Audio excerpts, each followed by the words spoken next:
कि मुख्यमंत्री अशोक गहलोत के ट्वीट पर अब पीएमओ का जवाब आया है। पीएमओ ने ट्वीट कर कहा कि प्रोटोकॉल के अनुसार आपको विधिवत आमंत्रित किया गया है और आपका भाषण भी निर्धारित किया गया है, लेकिन आपके कार्यालय ने कहा कि आप शामिल नहीं हो पाएंगे।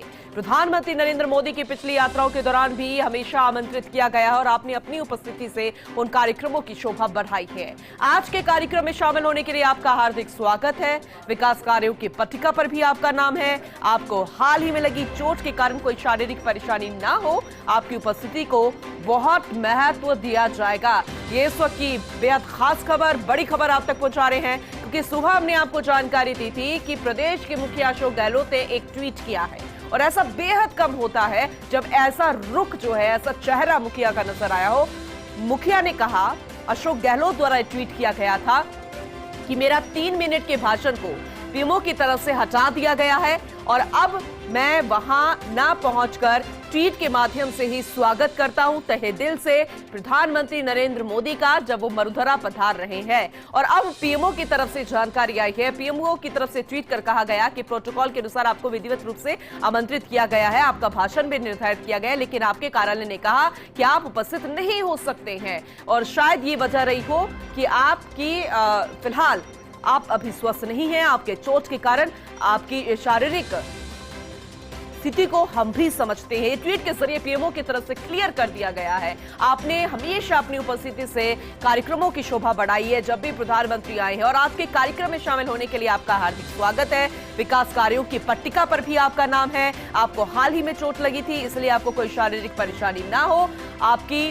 उपस्थिति हमेशा शोभा बढ़ाती है। श्वेंद्र परमार हमारी सहयोगी हमारे साथ जुड़ चुके हैं, उनका रुख करेंगे। श्वेंद्र, बहुत कम ऐसा होता है जब इस तरीके से ट्वीट के माध्यम से ये वार पलटवार होता है, लेकिन पीएमओ की तरफ से बहुत कुछ क्लियर कर दिया गया है। लेकिन ऐसे में ये सबसे पहले जानना चाहेंगे कि मुखिया को जो जानकारी मिली थी कि वो 3 मिनट का जो कार्यक्रम है, वो जो भाषण देना था मुख्यमंत्री को, वो हटा दिया गया है। आखिर ये इंफॉर्मेशन वहां तक पहुंची कैसे? देखिए, मुझे लगता है कि इस तरह का संवाद किसी प्रधानमंत्री और मुख्यमंत्री के बीच ट्विटर के माध्यम से पूनम पहली बार ही हुआ है। जब मुख्यमंत्री ट्वीट कर रहे हैं तो वह 7:40 पर अशोक गहलोत के ट्विटर हैंडल से ये ट्वीट हुआ, जिसमें उन्होंने लिखा, तो माननीय प्रधानमंत्री श्री नरेंद्र मोदी जी, आज आप राजस्थान पधार रहे हैं। आपके कार्यालय पीएमओ ने मेरा पूर्व निर्धारित 3 मिनट का संबोधन कार्यक्रम से हटा दिया है, इसलिए मैं आपका भाषण के माध्यम से स्वागत नहीं कर सकूंगा। अतः मैं इस ट्वीट के माध्यम से आपका राजस्थान में तहे दिल से स्वागत करता हूँ। ये ट्वीट अशोक गहलोत के यहाँ से हुआ 7:40 पर और इसके बाद फिर पीएमओ से अभी जवाब आया है और पीएमओ का जो जवाब है उसमें एक तरीके से जो मुख्यमंत्री का ट्वीट था पूनम, का खंडन कर दिया गया है। आमतौर पर ऐसा होता नहीं। अब तो जो पीएमओ से ट्वीट हुआ है इसमें वो क्लियर लिख रहे हैं, ये अंग्रेजी में ट्वीट किया है पीएमओ ने, ठीक है, और उन्होंने लिखा है कि in accordance with protocol you have been duly invited and your speech was also slotted. ये लिखा है कि आपका जो भाषण था वो भी पूर्व निर्धारित था, but your office said you will not be avail to join. लेकिन मुख्यमंत्री के कार्यालय से पीएमओ को ये जानकारी दी गई कि मुख्यमंत्री इस भाषण के लिए वहां पर उपलब्ध नहीं रहेंगे। बहुत सारी और भी चीजें लिखी हैं, लेकिन इस पूरे पीएमओ के ट्वीट में जो मुख्यमंत्री को इस समय चोट लगी हुई है उस पर ट्वीट किया गया है और ये बहुत ही एक तरीके से इसको कह सकते हैं कि लेकिन ये गफलत जो हुई है आखिर हुई कैसे? क्योंकि इंफॉर्मेशन मुखिया के पास थी, अशोक गहलोत के पास, कि 3 मिनट के कार्यक्रम को हटा दिया गया है और अब पीएमओ जो है वो साफ क्लियर कर रहा है यहाँ पे कि आपकी शारीरिक स्थिति को देखते हुए, क्योंकि आपके पैर में चोट है और आपकी परेशानी नहीं होनी चाहिए, लेकिन हमें आपके कार्यालय की तरफ से कहा गया था कि आप उपस्थित नहीं हो सकते हैं। ये बड़ा असमंजस की स्थिति बन गई है। हालांकि दोनों की तरफ से क्लियरिफिकेशन आ चुका है, लेकिन ट्विटर पर ये सब कुछ आना जनता में एक संदेश तो सही नहीं जाता, लेकिन सियासत के हिसाब से देखा जाए तो एक बार पलटवार चुनावों से पहले होना शुरू हो चुका है। आप बने रहिएगा शिवेंद्र। अदिति भी हमारे साथ जुड़ चुकी हैं, दिल्ली न्यूज एडिटर है। अदिति, सबसे पहले तो आपसे ये जानना चाहेंगे कि अब सब कुछ क्लियर हो चुका है, आप भी जानती हैं, लेकिन क्या अब मुखिया मंच पर उपस्थित होंगे? देखिए, ट्वीट की राजनीति चल रही है यहाँ पर, और ये राजनीति क्यों है? ये राजनीति है, ये सरकारी कार्यक्रम, लेकिन जनता के बीच में दोनों ही, चाहे राज्य सरकार हो केंद्र सरकार हो, ये दिखाना चाहती है कि सच्चाई क्या है। पूनम, आपने मुझे कुछ देर पहले जब आपकी और मेरी बात चल रही थी तब आपने मुझसे पूछा था कि 3 मिनट का कार्यक्रम को क्यों हटा दिया जाए। दरअसल इसके पीछे का मसला ये है कि जब प्रधानमंत्री नरेंद्र मोदी आज से पहले जब भी आए हैं, और इस ट्वीट में भी मेंशन है कि अशोक गहलोत हर बार या तो कार्यक्रम में गए हैं, उनके स्वागत के लिए गए हैं, और प्रधानमंत्री के ट्वीट में भी इसे मेंशन है। प्रधानमंत्री इससे पहले कि वहां पर आते, राजस्थान पहुंचते और वहां पर अपने भाषण में कुछ कहते, उन्होंने ट्वीट करके इस गलतफहमी को दूर करने की कोशिश की है। एक बार फिर जो दर्शक हमारे साथ जुड़े हैं उनको बता देते हैं कि दरअसल आज प्रधानमंत्री मोदी की किसानों को लेकर बड़ी सभा है सीकर में।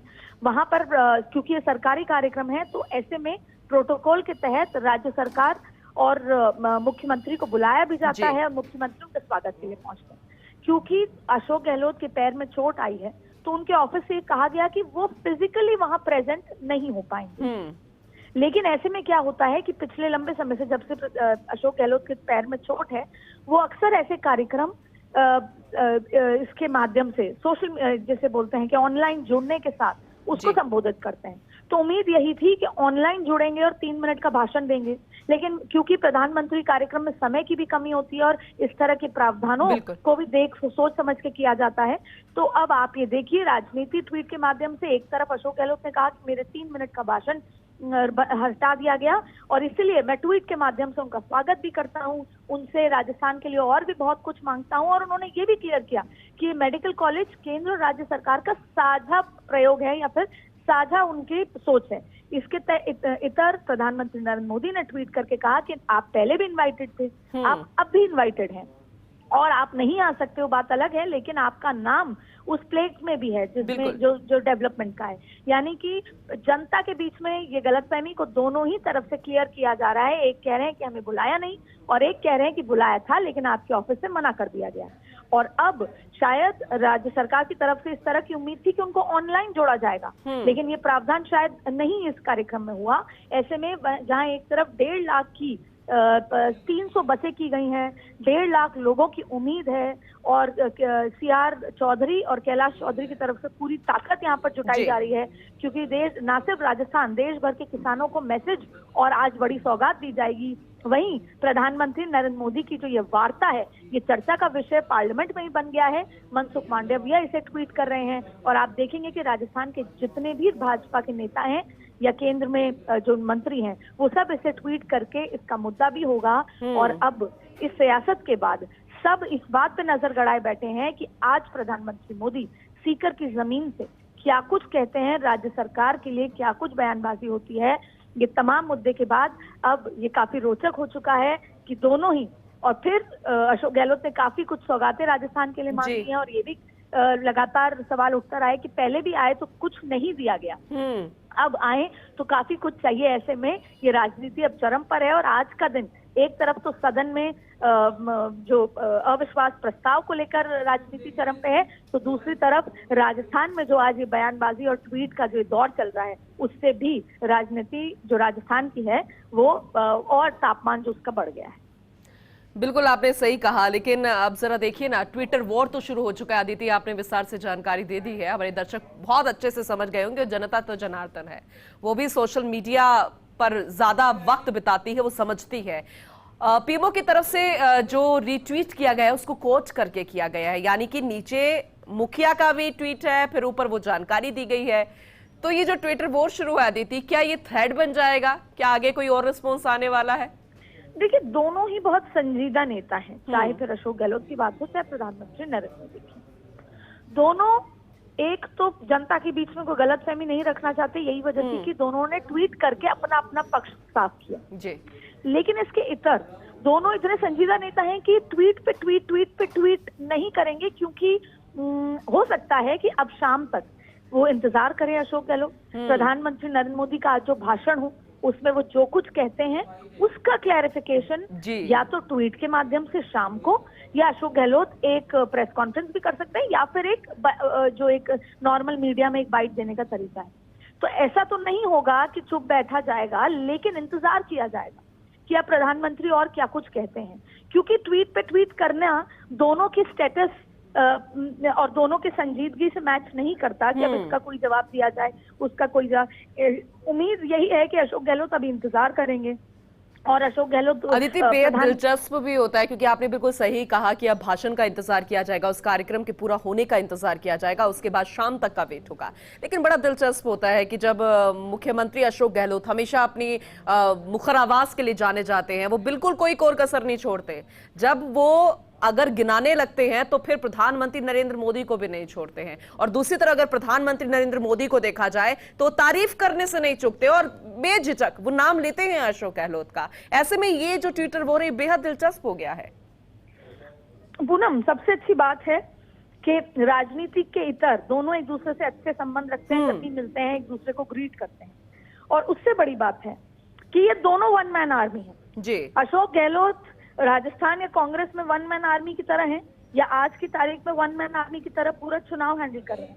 वहीं प्रधानमंत्री नरेंद्र मोदी भी वन मैन आर्मी है पार्टी की, उन्हीं के चेहरे पे चुनाव होता है। वो कभी कार्यकर्ता की तरह काम करते हैं तो कभी देश के प्रधानमंत्री की तरह। तो दोनों का कॉम्बिनेशन वन मैन आर्मी का है, अपनी अपनी पार्टी और अपनी अपनी परिस्थितियों के लिहाज से। तो जब दोनों एक दूसरे से ट्विटर वॉर या बातचीत या भाषण बयानबाजी होती है तो बड़ा रोचक हो जाता है, क्योंकि दोनों ही अपने अपने पार्टी के वो इकलौते लोहे की तरह हैं जो पूरी पार्टी को और पूरी स्थिति को संभाल रहे हैं। ऐसे में ये जो ट्विटर वॉर है रोचक है जाहिर तौर पे। इसके अलावा आप निश्चित तौर पे आज मन से अशोक गहलोत के बारे में प्रधानमंत्री नरेंद्र मोदी तारीफ भी तारीफ के साथ साथ चुटकी जरूर लेंगे, क्योंकि अब बात आ गई है राजस्थान के चुनावों की जी। क्योंकि अब बात आ गई है विकास वर्सेस विकास की। क्योंकि अगर सूत्रों की माने तो गवर्नमेंट जो है केंद्र की, वो ये मानती है कि विकास का अगर मॉडल है तो हमसे बड़ा विकास किसने किया है। प्रधानमंत्री नरेंद्र मोदी ने विकास के नए आयाम खोल दिए हैं। वहीं अगर राजस्थान के लिहाज से माना जाए तो अशोक गहलोत के संबंधित जो बड़े नेता भी मानते हैं कि विकास की नई गाथा तो अशोक गहलोत ने लिख दी है। और राजस्थान के चुनाव में भी आपको विकास वर्सेस विकास की ये लड़ाई या नरेंद्र मोदी वर्सेस अशोक गहलोत की लड़ाई में और रोचक चीजें देखने को मिलेंगी। ऐसे में प्रधानमंत्री नरेंद्र मोदी दो चीजें आज नोटिस की जाएंगी। पहला कि मन से प्रधानमंत्री नरेंद्र मोदी अशोक गहलोत उनके काम या इस परिस्थितियों को लेकर या विधानसभा में कुछ हुआ उसको लेकर क्या कुछ कहते हैं, पहला। दूसरा, आज वसुंधरा राजे का भाषण प्रधानमंत्री मोदी की उपस्थिति में होता है नहीं होता, उनको कितनी तवज्जो दी जाती है, और उसके बाद अशोक गहलोत उसके रिएक्शन में क्या कुछ कहते हैं, चाहे फिर वो ट्वीट के माध्यम से, चाहे वो मीडिया की बाइट के माध्यम से। तो आज का दिन राजस्थान के लिए बहुत रोचक होने वाला है, क्योंकि ये सब कुछ चुनावी लिहाज से है और जनता के बीच में ये क्लैरिटी देना है। क्योंकि आजकल सोशल मीडिया का प्रचलन है, जनता भी सोशल मीडिया पर रहती है, जानती है कि अशोक गहलोत ने क्या कहा, प्रधानमंत्री मोदी ने क्या कहा। और मुख्यमंत्री अशोक गहलोत भी बताना चाहते थे कि मेरे 3 मिनट का भाषण कैंसिल कर दिया, इसलिए मैं बता रहा हूँ कि मैं ये कहता, आपका स्वागत भी करता हूँ और मैं आपसे कई सौगातें राजस्थान के लिहाज से मांगता, और साथ में ये भी बताना चाहता कि मेडिकल कॉलेज राज्य सरकार केंद्र सरकार का साझा एफर्ट है। तो बहुत रोचक ये हो गया है। दो वो व्यक्ति जो अपने खुद के पैरों पर पार्टी की जीत तय करते हैं, पार्टी को दिशा देते हैं, उनके बीच की ये लड़ाई, और फिर राजस्थान चुनाव, और फिर भारतीय जनता पार्टी पिछली बार जो बीकानेर की रैली हुई वो उतनी ज्यादा अच्छी निकलकर नहीं आई। हालांकि पार्टी के लोग मानते हैं बहुत अच्छी थी, लेकिन इंटरनल जो फीडबैक है उसमें यह है कि कहीं ना कहीं पार्टी दिल्ली में संतुष्ट नहीं थी। तो ऐसे में पूरा एफर्ट जो है सीकर की रैली के लिए लगा दिया गया। उसकी वजह एक ये है कि जिस तरीके से जाटों को यहाँ पर साधने की कोशिश है, क्योंकि जाट राष्ट्र जो अध्यक्ष है डोटासरा जी कांग्रेस, उनके सामने सतीश पूनिया को अभी उनके कार्यकाल की वजह से हटा दिया गया था। ऐसे में जाटों की राजनीति, किसानों की राजनीति, क्योंकि किसान भी बड़ी मात्रा में राजस्थान में है, जाट बाहुल्य वो इलाका भी है, साथ में देश भर में संबोधित। तो एक तो वो राजनीति, उसके साथ साथ किस तरीके से ये पूरा आज जो होने वाला है जाटों को साधने का जो तैयारी है और किसानों को जो बड़ी सौगात दी जाएगी, उसके बाद का इम्पैक्ट राजस्थान और देश भर में क्या होता है। और वहीं कांग्रेस अभी जाटों की राजनीति बहुत रोचक तरीके से कर रही है। और फिर तीसरा फैक्टर है हनुमान बेनीवाल। ये सारे कॉम्बिनेशन आज के लिहाज से बहुत महत्वपूर्ण है। और कहीं ना कहीं वसुंधरा राजे का क्या प्लेसमेंट होता है, क्या कुछ होता है, भीड़ कितनी ला पाते हैं, ये तमाम चीजें आगे की राजनीति या राजस्थान की चुनावी राजनीति की दशा और दिशा तय करने वाला है। इसके इतर अब सबका ये इंतजार होगा कि अशोक गहलोत इस ट्वीट पे कैसे रिएक्ट करते हैं। इंतजार करते हैं, फिर रिएक्ट करते हैं, या भाषण का इंतजार करते हैं, तो क्या कुछ होता है। बिल्कुल, और अदिति जो नीचे कमेंट्स आएंगे वो भी बेहतर, वो भी इंटरेस्टिंग होंगे। उस